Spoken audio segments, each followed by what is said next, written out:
People keep asking me the same thing over and over. Micah, is Atlanta still affordable in 2025? Well, today we're breaking it all the way down. Housing, groceries, gas, utilities, entertainment, the real numbers, not the marketing fluff. Because let's be honest, Atlanta's not the cheap southern city that it used to be, but that still doesn't mean that it's out of reach. So if you're thinking about moving here and you're just trying to decide whether to stay and buy, buckle up.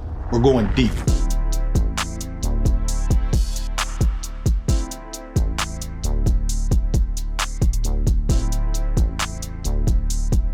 Let's start with the biggest piece of the puzzle, the housing. Back in the mid-2010s, Atlanta was one of the most affordable major metros in the country. Fast forward to 2025 and things look a little bit different. The median home price across the metro is hovering around $425, up from where it was a couple years ago at $350K. If you're looking inside the perimeter, that's $285 for all newcomers. Prices can easily range around $500K to $900K for a newly renovated home, depending on the neighborhood. Places like Kirkwood, Grant Park, and West Midtown are hot right now, but they come with a premium. Meanwhile, if you just go a little bit further out, South Fulton, College Park, or Lithonia, you can still find good homes for under $350K. For renters, the average rent for an apartment right now is around $1,700 to $1,900, and 2 bedrooms are creeping toward $2,200 and $2,400, depending on the area and the amenities. Now here's the truth. Atlanta's housing costs have climbed, but compared to other cities like Dallas, Austin, or Charlotte, you're still getting more space for your money and better long-term appreciation.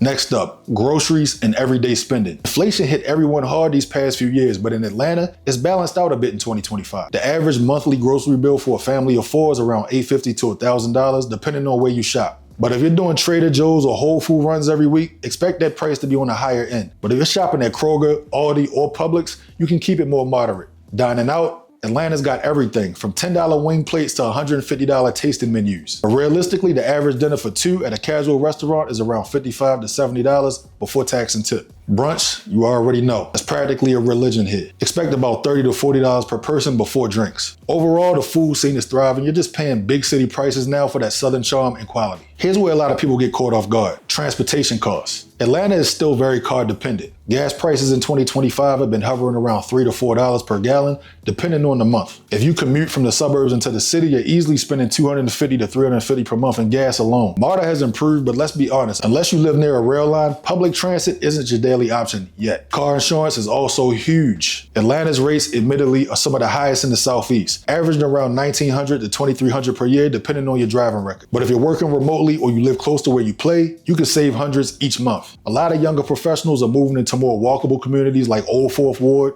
West Midtown, or Decatur just for that reason. Now, utilities in Atlanta are pretty middle of the road nationally, but we still do have those hot summers, so AC bills can hit pretty hard. Expect around $250 to $300 in summer months and closer to $150 to $180 in winter for electric. Water averages $70 to $90 per month, internet about $70 to $90, and streaming or cell service adds another $100 depending on your setup. Overall, a family of 4 might spend $400 to $500 a month on utilities to live comfortable. One pro tip, a lot of newer builds and renovated homes are coming with energy efficient systems that can cut that by 20 to 30%. That's why knowing where you buy matters, not just what you buy. So for families, this part is huge. Childcare in Atlanta averages around $1,100 to $1,400 per month per child for full-time daycare. Private preschools and Montessori programs can go higher, up to $1,800 to $2,000 per month. Public schools are improving, but if you want top-rated districts, you'll pay a premium for areas like East Cobb, Alpharetta, Johns Creek, or Peachtree City, which is where my family calls home. Healthcare costs are fairly average here compared to the national level. Doctor visits, dental, and urgent care all fall close to national averages. But overall, family expenses do add up quickly, especially if you're juggling mortgage, childcare, and 2 car notes. But still, Atlanta offers incredible quality of life for what you get. Strong school options, great recreation, and growing job markets in tech, healthcare, film, and logistics. Now let's talk about the fun part.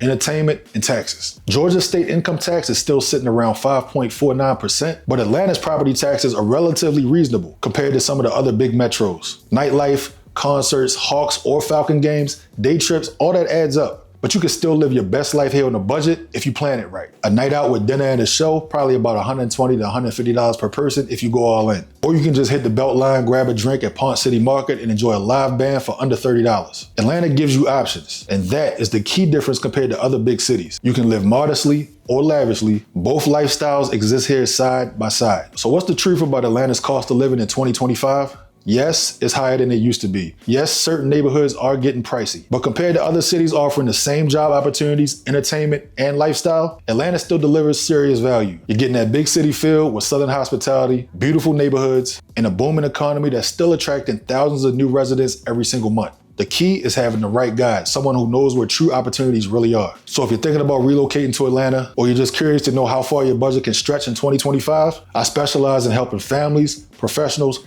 and first-time homebuyers get their fresh start here in Atlanta. See you in the next one.